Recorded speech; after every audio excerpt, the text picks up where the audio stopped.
America.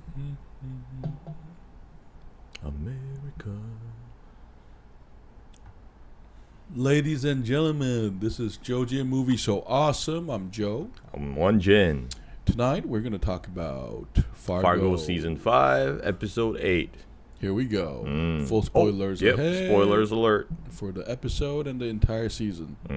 Hey man, what did you like? This was a dark episode for me, man. Yeah. I mean, your assumption on Linda being dead was confirmed in this episode. So that makes the previous episode extra sad as well. But yeah, this episode is really dark. No, but it was extra dark because it almost felt like a fable where Jon Hamm is like this evil yokai or ogre, because I didn't know until the end of the episode, but when Nadine looked at the water sink, that was because that's a lot of symbolism, because in medieval times we have a lot more water wells, right? But that's where they're all buried. You know, and that was really dark when they threw Mr. Graves the body in there. Yeah, and because his name was Danish Graves, I thought because he had the name Graves, I thought he was like secretly gonna be a badass. I mean, yes, he was a badass in a way, but now I see why his name is Graves. Nah, but another thing I wanted to point out before that was remember in the last episode there were a lot of Lindas. So that whole grave, it just becomes a symbolism for every Nadine or every domestic abuse victim being in that well, because they're thrown away so casually. And this was also dark. And another thing I did like was I did feel like Mr. Graves showed character until the end, though, because he decides not to call Lorraine before he goes in. And no, he decides not to call Lorraine at the gas station when he hears about the news of Dorothy being held captive. And then he also gets a call from Lorraine, or I mean, supposedly I think it's Lorraine. He also gets a call before he enters the house, and he decides to ignore it. So that moment kind of felt like the what we read in literatures, because that's like a bad sign. We know that something bad is going to happen because he chose not to answer that call, or chose not to call. Yeah, but I know you're 100% right. But what makes that scene great was I felt like that was because I felt like the scene, the way the scene was presented, it opened it up to interpretation. So I just felt like it was over loyalty on Mr. Graves' part to Lorraine, because also I felt like Mr. Graves was sympathetic to Dorothy. Yeah. So like the way the camera worked and it presented it, I think it was intentional. That I felt like Mr. Graves was just trying to do the right thing without bothering his boss. Maybe not burden her more. Yeah. And then stepping in and doing the man thing. Except he just underestimated how dumb of a motherfucker Jon Hamm is. And also, it was also just bad timing. Because I think under different circumstances, Jon Hamm would have just talked. But we saw that he has this pent-up anger throughout the day. And Graves reveals that he was the one behind all that fiasco of his election. And he decides to kind of gloat in front of Jon Hamm about... Really? You thought he gloated? I thought he was kind of being gloaty. I thought he was just assuming that his enemy was on a level playing field with him. I mean, because we already saw him do that to another guy, right? But he just, I guess, I mean, after the fact, he underestimated how crazy Jon Hamm is. That's right. Another best scene about this episode was Britney Spears' Toxic. Oh, yes, in that spooky version of Toxic. I thought that was kind of funny, because it was like toxic masculinity, like in your face kind of thing. Yeah, I know. Like it was like, hey, I gotta say though, like now that you brought it up, this season of Fargo has been the least subtle out of all of them, though. Good point. I mean, that song scene was good because Jon Hamm, the actor, he's really good at just conveying this. And that was a long take of walking. Yeah. And I got to give it up to Jon Hamm for being a terrific performer in this episode. He was, I mean, I saw that crazy eyes from what's it called, Baby Driver. He was terrific in Baby Driver too. But yeah, his performance in this episode, I think was brilliant, especially in the last scene where he's with Danish Graves in the room. But I do feel like there's foreshadowing here though, because one of the great things about this episode, while it's not the subtlest, another not so subtle sign is the fact that Nadine the tiger is chained up the way you animal would. Yeah. So that does bring up the question of, so what happens if she's unleashed? Exactly. That's right. Yeah, when it's you unleashed. Thought the same thing. So I do feel like the last 2 episodes, because I'm already thinking the militia and this violence is gonna go crazy. Yeah, and the fact that she's straight up said to Roy that she's gonna kill him, that was also kind of not very subtle, but we now know who's gonna kill Jon Hamm. You think it's gonna be Nadine? Yeah, I was secretly hoping it would be Lorraine, but I think because she said it, I think now it's gonna be Nadine. Well, I mean, you never know though. Maybe it'll be Gator. Well, but yeah, I think Gator's gonna die before that, from what we see so far. You think Gator's gonna die? Yeah, I think Gator's gonna die because remember, Fargo, it's all about these like choices and consequences, and we saw multiple times Gator choosing to do evil when he could have stopped, but you know he's got to pay for all that eventually. No, but don't you think this episode kind of made him a little bit more sympathetic though, because they had that tender moment with him and Nadine. That's true. So I think the show is gonna flip that, like what you're feeling. I feel like the psycho medieval guy is gonna free him. No, he's gonna kill him. I think there's gonna be some kind of negotiation. Really? Yeah. I don't know, but I'm just saying like.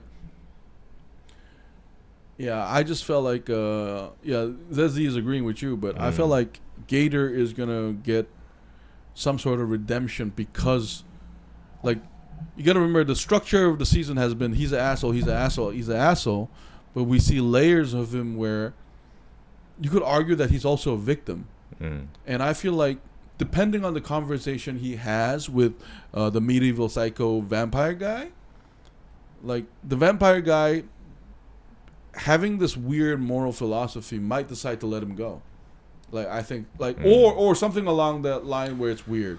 I don't know. I think like him killing that old lady at the pave walk, that was it.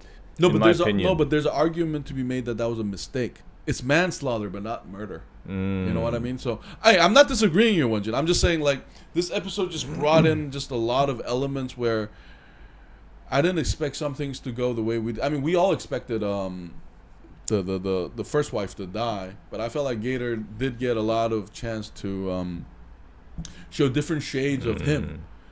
And another thing I liked is I think the Indian lady being like the boss, that's gonna play a huge role in the next one. Like the head of security. Yeah, she's gonna take command. She's gonna take care of all the details. Yeah, because I feel like the security guys are gonna come in to rescue Nadine, and there's gonna just be this big gun battle between Nadine. I mean, Team Nadine, let's say, with the Indian lady who's very sympathetic towards her, leading the security team, versus Jon Hamm's psycho, ultra conservative militia. Yeah. Yeah, hey, he has no way to stop that guy. He's a killing machine with no remorse, and he will not stop. But I feel like when a tiger surrounds a helpless victim, don't you think like the tiger might like spare him though? You know, because Gator is. I disagree because I don't think it's correct to describe him as a helpless victim. He made his choice. He did grow up under that environment, but he's the one who chose to do evil. No, but then let's do a sin count. Did he actually directly murder anybody in this season? Which one? Which he doesn't know that it was actually already a dead body. Remember, he tried to assassinate that dude. That is planned out murder. No, see, but here's the thing. He didn't kill him though. Yeah, but what matters here is his decision and his intention. No, see, this is why this show is great, because there's no right answer here. But I feel like your intention and the result both matters. So I feel like Jon Hamm, as far as I know, has it coming. Because, he murdered so many people just in cold blood. Oh, Scott Walker. Yeah. Okay, The Ghost. We'll check that out. What I remember is Ghost with Patrick Swayze. But anyways, do you guys remember the cartoon, The New Adventures of Johnny Quest? There's an episode of White Tiger on the Loose in New York. Taken back to India. Okay. And then he killed that old lady by mistake and ran away from the scene. Well, we'll have to see. Yeah. It's interesting because I deep in my mind, I believe that he deserves to die, and I don't think he has a shot at redemption here. But like you said, maybe that the dragon guy, he has a very peculiar and weird set of principles. So maybe just like what we saw in what's it called, No Country for Old Men, for some under certain rationale, maybe he'll let him go. Yeah, that's what I'm saying. Yeah. And I do believe that Dorothy will still have sympathy for him. And when she gets the chance, I think she's going to try to take him with her or something. Because you got to remember, past Fargo seasons, intent is not enough for punishment because there's always room for redemption. But I actually think Nadine has a higher chance of dying than Gator. Oh, and when Dorothy mentions to Gator that she met his mother, do you think Gator already knows that Roy already killed his mom? No, the first impression, I thought the shot was Gator doesn't know anything. That's the impression I got, and he's a little bit confused. But the interpretation of that scene is, I feel like, see, that's another scene that I feel like Gator is just somebody who's like Jobs in the Bible, where he doesn't really have any control over the situation. So my question becomes, does he deserve to die though? Because I actually feel like Nadine deserves to more die according to the ethics of this show, because she did kill one of those two kidnappers, right? Yeah, and in her defense, I think she killed evildoers. No, but she still killed them though, and the line between white, black and Fargo, it's never black and white. I do feel like the final action does matter, and I just keep questioning Gator. Let's say it's a criminal court, he would go in for attempted murder. He wouldn't go in for murder. He didn't kill him. So I feel like there's a lot of moral ambiguities here. Hey, but let me say this though. This episode started off with a warning about domestic violence. Yeah, Nadine is a victim. So I do feel like maybe the next episode will show Nadine's rage. But Fargo always questions whether this is right or wrong, and I think that's still going to go on because let me ask you something. Do you think Nadine, I would say he earned, she can kill Jon Hamm, but does she have the right to kill all his minions though? You know what I mean? If they mean harm to her. Yeah. So that in my opinion, I think that would be the only scenario where it's okay. So I think they're gonna keep toying with that, and I do think Gator is gonna play a bigger role maybe.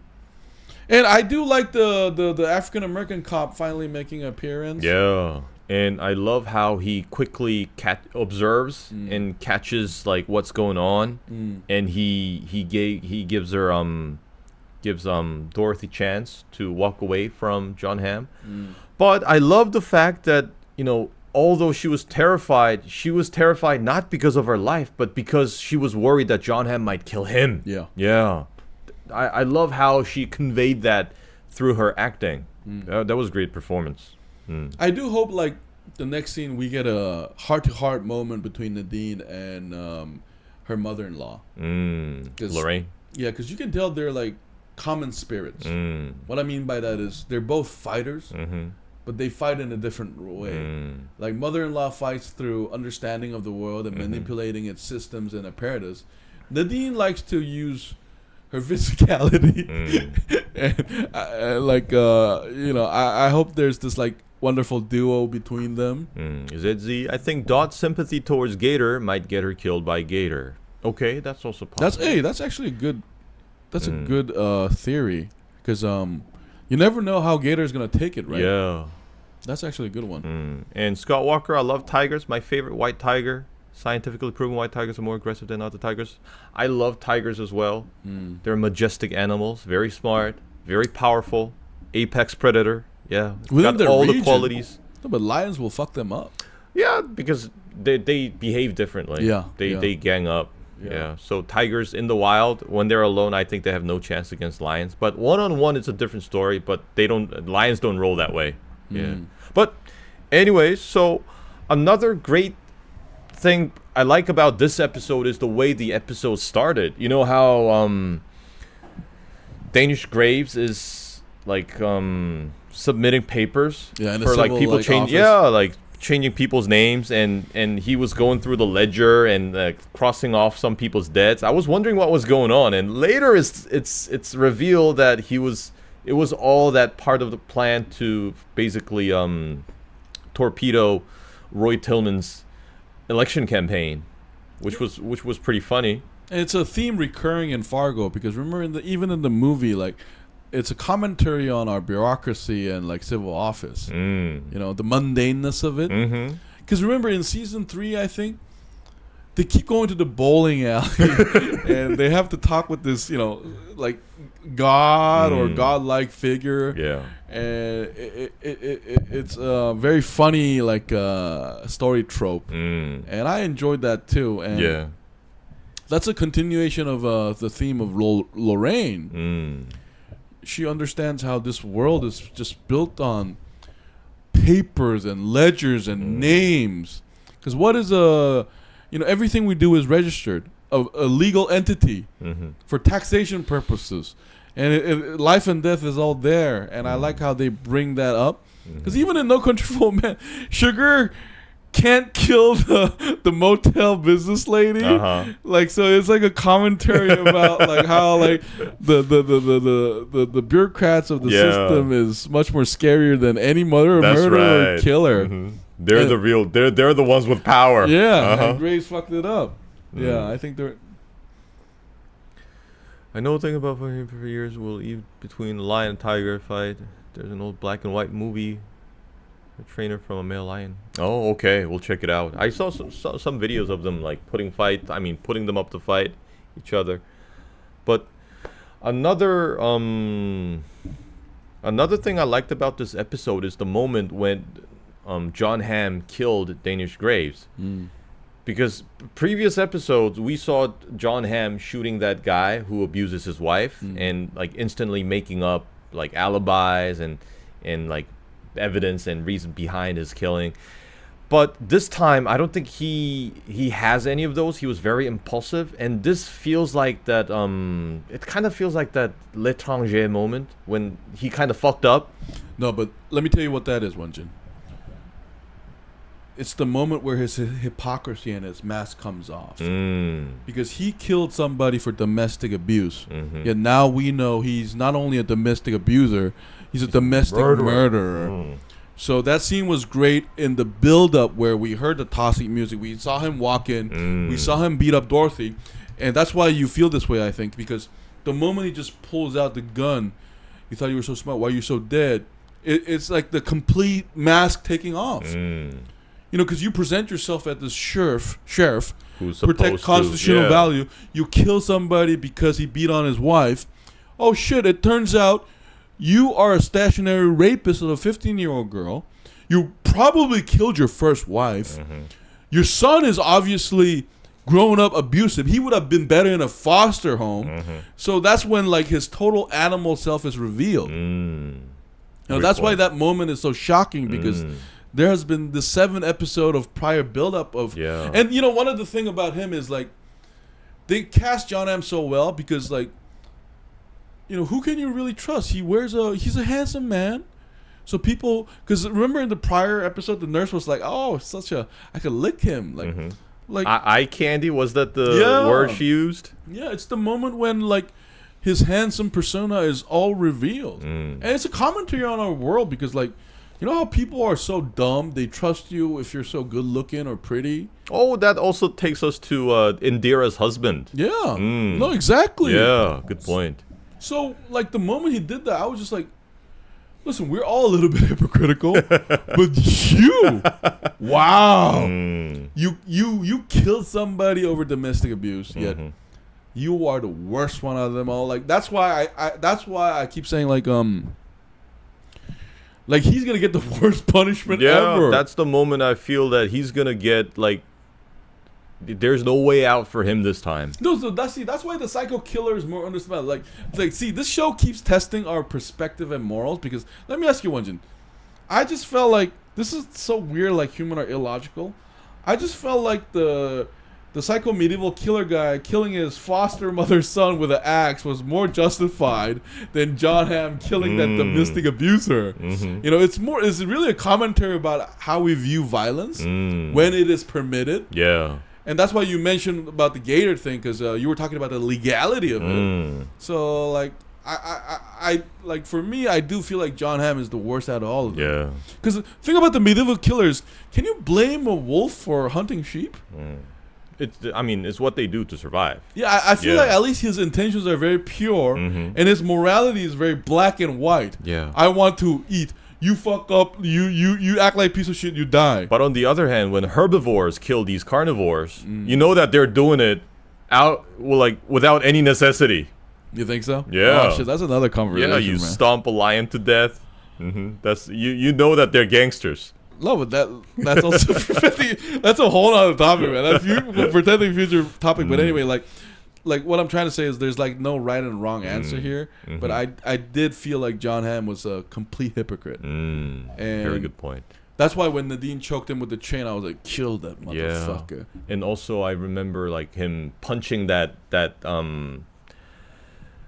election mediator lady. I think that's another sign of his like hypocrisy coming off. Yeah, I completely agree. Like his fake decorum and everything, it's finally being revealed. So thematically, it makes sense for him to shoot Graves, because like, why do I need to keep my mask on anymore? Because you already revealed who I am to the that's world. right. And he's I'm already not gonna ruined his reputation. Yeah, the mask is off. So I feel more sympathetic for the medieval killer, because at least I feel like, see, this is so funny about human beings. If you have a clear reason to murder somebody, we understand them better. In case of Jon Hamm, there's just so much deception that it doesn't work. ZZ, Lorraine is a smart criminal. She doesn't kill humans. She kills dignity and pride. Okay, yeah, like that phone conversation she had with the guy who runs the bank. Let's see. What I said earlier, the Ghost in Darkness is about 2 male lions, but in real life, there were mainless male lions in there at the Chicago History Museum. They killed 135 workers. Whoa. Well, that could be exaggeration, though, because I don't think lions, even wild lions, can notch up that kind of kill rate against other lions, though. Yeah. But lions do kill a lot. That's scary. But anyway, so Jon Hamm's performance here I think it was tremendous. Because he truly did look very, very intimidating. No, but I feel like her acting was better. What's her name? Juno Temple. Oh. Because the last scene of her is, remember, she's tied up in a chain in a bed. And despite her being a very tough woman, we see the vulnerable side of her, where how helpless she is against all these forces. And even Jon Hamm's father-in-law is an asshole. You know, but I don't want to rush the judgment on this. I do want to see how the final episodes play. Yeah. So that we can talk more about the themes that this show keeps touching on. You know, I'm wondering what the FBI agents are doing right now. Oh. Yeah, because they weren't mentioned in this episode. Zezzy, what was your favorite scene? My favorite scene, I think, was... I think it was the election. Yeah, I thought that was pretty funny. Because I could see Jon Hamm getting worked up. And I think they were all, like, the other Roy Tillmans, they were all instructed to annoy the shit out of him. They're like basically echoing what he says. It's so childish. Yeah. It's a commentary on identity, because, like, Fargo is also about, remember in season 3, like, that am I here? You know, what are like You know, so like Fargo keeps touching on a lot of topics, but I do feel like this season is maybe in terms of the, because you mentioned the FBI agents. I feel like there's too many characters though. I feel like maybe it could have been condensed between the FBI agent and the black cop guy. So, but I do understand what they're trying to do, because the FBI agents are also like burn after reading. You know, remember, it's a whole comment. Like, they don't know what the fuck is going on. They don't care what the fuck is going on. They come in later and try to explain it and just rubber stamp the story that we know who have watched the movie that it's not really the full story. And you know how the show always start with, this is a true story, and it's showing the magnitude of basically like a Flower to Killer Moon thing going on here. So I like that. Yeah. Scott Walker, what is Fargo about? Fargo, like he just said, it's like a commentary on, like, but basically it's like a criminal drama. Yeah. And it's very, very well made. So if you haven't seen Fargo, we strongly suggest that you watch. Since you were talking about 90s movies, Fargo started as a movie in the 90s, mid 90s. 1996. So, yeah, we strongly suggest that you watch Fargo the movie. Yeah. And the Coen brother movies. Yeah. Yeah. And then watch the show. It's amazing. Let's give this number grade now, man. I would give this episode, I think I would give this a 10. 10? Yeah, I like it. Okay. And I would watch it again, because I think there are subtle details that I might have missed. I give it an 8, because I feel like 7 and 8 pairs together, but the 7 wins in terms of creativity. I feel like this is a episode done to make us go to the climax of the final like showdown, which is going to be episode 9 and 10. And I hope to see some Nadine do some hesh violence, like Native American violence on those militia dudes, because none of them win sympathy points from us. So, have you heard of a movie called Daredevil with Ben Affleck? Of course we have. That movie bombed so bad back then. Yeah. I got a confession. I love that movie, actually. Really? Yeah, I didn't mind it at all. I mean, yes, now looking back, critics have been harsh. Kind of like Green Lantern. Yeah. Zezzy's favorite scene was the election scene. Yeah, same as Wonjin. Yeah, that was also a smart scene. I would go with 9.5. Give 10, because I think I will give a 10 to the next episode. Okay. Yeah, but given like past Fargo episodes, like the next episode, I expect all of them to show down, and then the medieval crazy guy, psycho guy, appears and starts slaughtering everybody, and it's gonna be crazy. Yeah. Like, I do want to see some medieval violence on the next one, because there's been just so many hints, and you know this show is not shy about those kind of violence.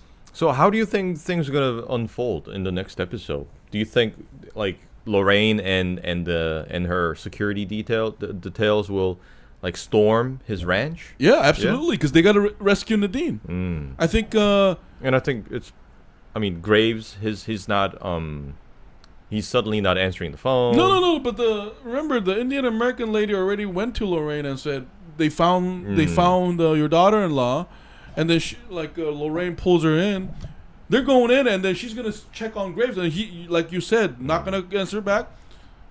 Go get him, and then those militia guys are gonna bring in those weapons they've been talking about, like like military grade tactical weapons that they've been hinting at, mentioning over and over again. Didn't they also mention like a tank?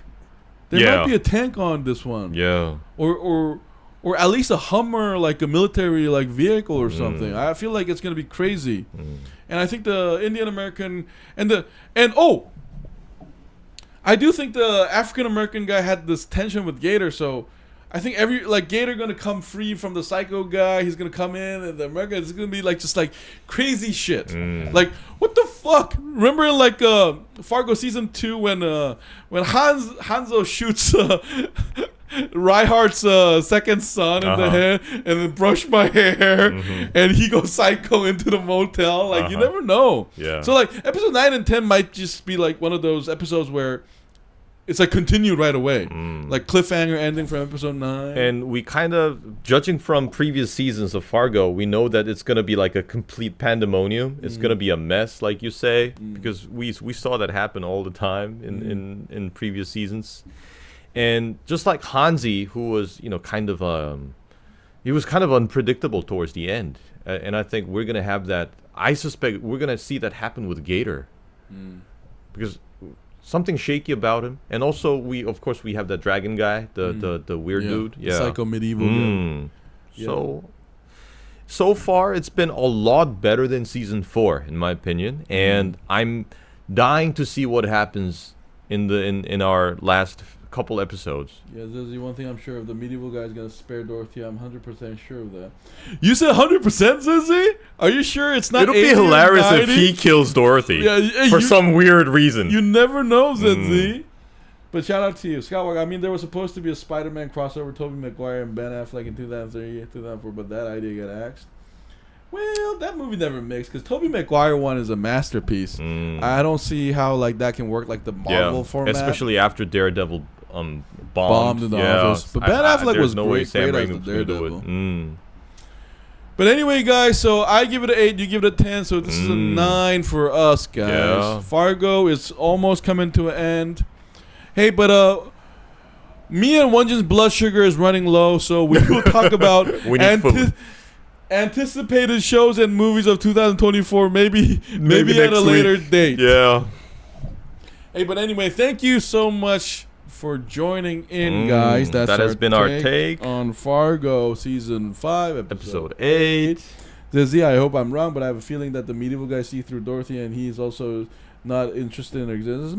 Maybe like now that you say that, he keeps mentioning Graves, so I think he is maybe like a soul judger. You know, he can judge souls by their purity. So like there's that theme, of, in old folklores, like yokais and demons can look at you and see whether you have a pure soul or not. And then that poor Jesse Pinkman, who just got summoned in Fargo, got whacked because of that. So he can look through souls. So maybe that's a theme, Yeah, exactly, Joe. That's what I mean.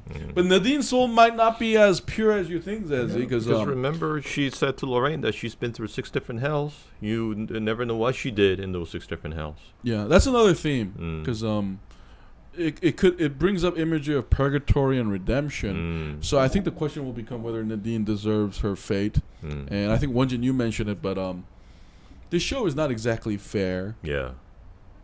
But just like God's will. But anyway, that's our take, guys. Hey, Zedzi, have a great week. Shout out to Scott Walker. Have a great week, man. We'll see you next week with more Reacher, more Fargo. And I was going to mention... Hey.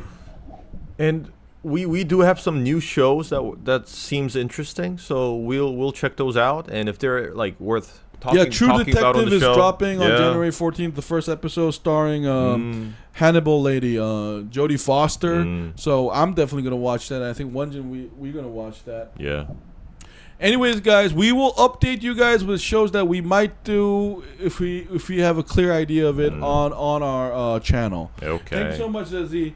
Hey, thanks, guys. Have a nice evening. You too, Zedzi. Happy New Year, everybody. Shout out to Scott Walker. Shout out to Jon Hamm. Shout out to... the Brother Son. Yeah, Wonjin showed me the trailer. We are going to watch Brother Son. We love all the actors there. Yeah. Michelle Yeoh. Hell yeah. Our favorite. Anyway, guys, see you later. Bye. Bye. Thanks for tuning in. Tuna sandwich mixed with bibimbap and ketchup and mustard on a toilet bowl. I'm gonna lick it all the way through. Disgusting. Sugar and honey, salt and pepper. I eat my steak raw and my pork fried. Mayonnaise is my favorite sauce in the